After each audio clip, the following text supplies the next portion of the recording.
Pakistan super league में शामिल तमाम टीमों के स्क्वाड्स, उनके प्लेयर्स की कारकर्दगी और हर टीम की माजी की परफॉर्मेंस का जायज़ा आप इस सिलसिले में मुलाहिज़ा कर रहे हैं, जिसके लिए आप इस्लामाबाद यूनाइटेड और लाहौर कलंदर के हवाले से तफसील पहले ही मुलाहिज़ा कर चुके हैं। जबकि अगले दिन यानी कि PSL 2025 के दूसरे मैच की मद्दे मुकाबल टीमों पेशावर ज़ल्मी और कोयटा ग्लैडिएटर्स की तफसील भी आप जान सकेंगे। पहले हम पेशावर ज़ल्मी की बात करते हैं।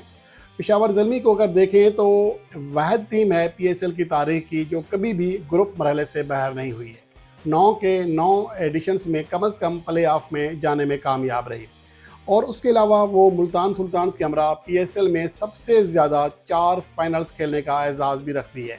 तो ये एक बहुत बड़ा एजाज़ है पेशावर ज़ल्मी के लिए कि हर टीम, चाहे इस्लामाबाद यूनाइटेड जो कि 3 बार चैम्पियन बनी है, वो भी एक बार प्ले ऑफ मरहले से जाने से पहले ग्रुप मरहले से बाहर हो चुकी है, लेकिन पेशावर ज़ल्मी कभी भी पहले राउंड से बाहर नहीं हुई है। ये उनके लिए एक बड़ा इम्तियाज़ है। अगर उनकी बात करें तो पहला एडिशन प्ले ऑफ खेला, उसके बाद 2017 की विनर बनी और 2018-2019 की रनर अप टीम बनी, यानी कि तीनों एडिशन की फाइनलिस्ट टीम थी। 2020 में प्ले ऑफ मरहले से बाहर हुई और 2021 में एक बार फिर फाइनल खेला, लेकिन यहाँ पर उन्हें शिकस्त का सामना करना पड़ा। उसके बाद 2022, 2023 और 2024 में वो प्ले ऑफ मरहले से बाहर हुई, लेकिन राउंड मरहले से आगे बढ़ने में कामयाब रही। अगर 2025 के पेशावर ज़ल्मी के स्क्वाड के ऊपर निगाह डालें तो मिचेल ओवन की जगह अलावा बाकी तमाम का स्ट्राइक रेट 150 से कम है, जबकि मिचेल ओवन का जो स्ट्राइक रेट है वो 182 है, जो कि हालिया बिग बैश में धुआंधार बैटिंग की वजह से शोहरत पा चुके हैं और फाइनल मैच के मैन ऑफ द मैच थे, शानदार सेंचुरी स्कोर की थी। तो उनके ऊपर उम्मीदें होंगी। ओपनिंग बल्लेबाज हैं, शायद सैम अयूब के साथ आपको ओपनिंग करते हुए दिखाई दें। उसके अलावा सुफियान मुकीम पेशावर ज़ल्मी की बॉलिंग लाइन के वाहिद बॉलर हैं जिन्होंने फ़ी ओवर 7 रन से कम रन दिए। उनका मजमूई T20 फॉर्मेट में एक जो इकनॉमी रेट है 6.56 है।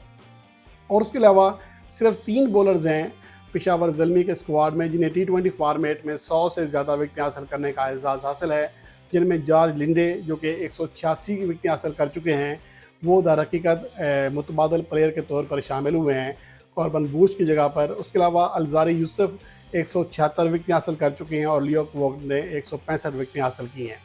अगर स्क्वाड पर निगाह डालें तो मजमूई तौर पर 3 ऐसे बैटर्स हैं जिनका स्ट्राइक रेट 140 से ज़्यादा है, जिनमें मिचेल ओवन है, 2 सेंचुरियाँ की हैं, 182 का स्ट्राइक रेट है। मोहम्मद हारिस का स्ट्राइक रेट 144 है, लेकिन एवरेज 22 की है।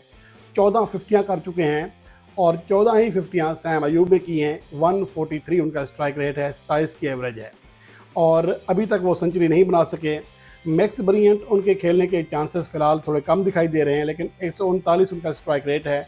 टॉम केलर कैडमोर अपनी टीम के चंद कामयाब तरीन बल्लेबाजों में से एक हैं, 138 से ज़्यादा उनका स्ट्राइक रेट है। अब्दुल समद जो कि पाकिस्तान की नुमाइंदगी कर चुके हैं दौरा न्यूजीलैंड में, वो 137 के स्ट्राइक रेट से खेलते हैं। उनका प्लेइंग 11 खेलना लाजमी दिखाई दे रहा है। नजीबुल्लाह ज़दरान जो कि 22 फिफ्टियाँ कर चुके हैं, वो 136 के स्ट्राइक रेट से खेलते हैं। अगर पेशावर ज़ल्मी के स्पेशलिस्ट बैट्समैनों में देखें तो सिर्फ बाबर आजम वाहिद खिलाड़ी है जिसका कैरियर जो स्ट्राइक रेट है कैरियर का 130 से नीचे है। गो के आखिरी दोनों PSL में उनका स्ट्राइक रेट 140 से ज़्यादा रहा, लेकिन मजमूई T20 फॉर्मेट के कैरियर में उनका स्ट्राइक रेट 130 से नीचे है। और ऑलराउंडर्स में जॉर्ज लिंडे सबसे तजर्बाकार खिलाड़ी होंगे, 186 विकेट हासिल कर चुके हैं, 7.41 उनका इकनॉमी रेट है और बैटिंग में भी वो 4 फिफ्टियाँ बना चुके हैं, 20 की एवरेज है, 136 का स्ट्राइक रेट है। माज सदाकत जो कि इमर्जिंग प्लेयर के तौर पर खेलेंगे, वो एक अच्छे ऑलराउंडर हैं, 131 के स्ट्राइक रेट से खेलते हैं। हुसैन तलत 1 सेंचुरी और 20 फिफ्टियाँ कर चुके हैं, 74 विकेटें भी उनके क्रेडिट पर हैं, तो वो भी एक अहम खिलाड़ी होंगे। बॉलिंग में सुफियान मुकीम वाहिद खिलाड़ी हैं जिनका स्ट्राइक रेट 7 रन फ़ी ओवर से नीचे है पेशावर ज़ल्मी के स्क्वाड में से, जबकि आरिफ याकूब का भी स्ट्राइक रेट खासा बेहतर है, मेहरान मुमताज़ का। तो ये तीनों स्पिनर्स हैं और पेशावर ज़ल्मी का हमेशा की तरह जो पेस अटैक है इस बार भी तगड़ा नहीं है, अलबत्ता स्पिन अटैक उनका खासा बेहतर है। सुफियान मुकीम हैं, मेहरान मुमताज़ हैं, उसके अलावा आरिफ याकूब हैं, तो जॉर्ज लिंडे हैं, तो बेहतर एक शेप में है पेशावर ज़ल्मी का स्पिन अटैक। जबकि मजमूई तौर पर पेसर्स में जो हैं मोहम्मद अली के ऊपर तकिया करना पड़ेगा, जिनकी कारकर्दगी ऊपर नीचे होती रहती है। लियोक वुड हैं, अल्जारी यूसुफ हैं, नाहिद राना जो बाद में ज्वाइन करेंगे टीम को। तो ये चंद प्लेयर्स हैं जो कि पेस अटैक में भी पेशावर ज़ल्मी को दस्तयाब होंगे। अगर उनकी प्लेइंग 11 की बात करें तो सैम अयूब और मिचेल ओवन के ओपनिंग करने के बहुत ज़्यादा चांसेस हैं। Babar Azam one down position पर खेलेंगे, लेकिन मुझे लगता है कि अगर मोहम्मद हारिस हैं तो शायद उन्हें वन डाउन पोजीशन पर भेजा जा सकता है। ये यूँ होना चाहिए कि मिचेल ओवन आउट हो तो मोहम्मद हारिस हैं वन डाउन पोजीशन पर, और अगर सैम अयूब आउट हो तो बाबर आजम है, तो ये भी हो सकता है। तो 5वें नंबर पर उसके बाद को टॉम केलर कैडमोर हैं। 6ठे नंबर पर हुसैन तलत के खेलने के बहुत ज़्यादा चांसेस हैं। 7वें नंबर पर अब्दुल समद, 8वें नंबर पर ऑलराउंडर जॉर्ज लिंडे, 9वें नंबर पर मोहम्मद अली, 10वें नंबर पर सुफियान मुकीम और 11वें नंबर पर इमर्जिंग प्लेयर अली रज़ा शामिल हैं।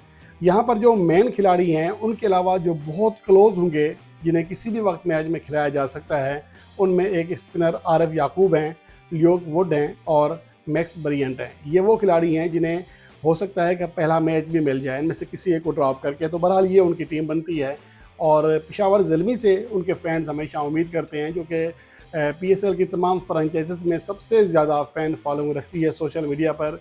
और पेशावर ज़ल्मी के फैंस हमेशा की तरह चाहेंगे कि उनकी टीम कम से कम प्ले ऑफ मरहले तक क्वालिफाई करे।